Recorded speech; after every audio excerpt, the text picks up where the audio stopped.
Magkano ang renta ng bahay dito sa South Korea at paano ka kukuha ng bahay? Kung sakali man gusto mo magtrabaho dito o kaya manirahan, ang mga company rito ay nagpo-provide ng accommodation sa mga worker. Pero kung gusto mo ng privacy at kung hindi mo bet yung mga kasama mo sa bahay dahil sa hygiene, pwede kang kumuha ng sarili mong bahay.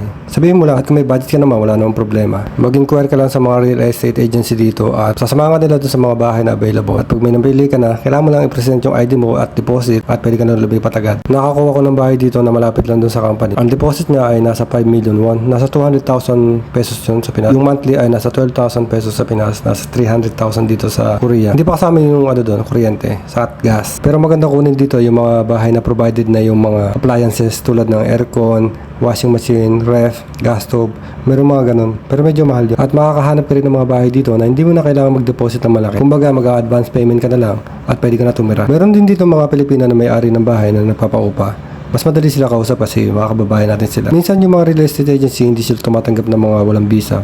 Pero pag nakahanap ka ng Pilipina na may-ari ng bahay, mas maganda. Dahil hindi mo na kailangan mag-present ng ID. Okay? Kahit wala kang visa, walang problema. Saka madali sila kausap, siyempre. Huwag kang mag-alala sa deposit mo kasi makukuha mo yung pagkatapos ng kontrata. Minsan 1 year, 2 years after, then makukuha mo na yung pera mo. Pwede ka na lumipat. As long as wala ka nasira doon sa bahay mismo. Dahil kapag may nasira ka sa bahay, ibabawas yun doon sa iyong deposit.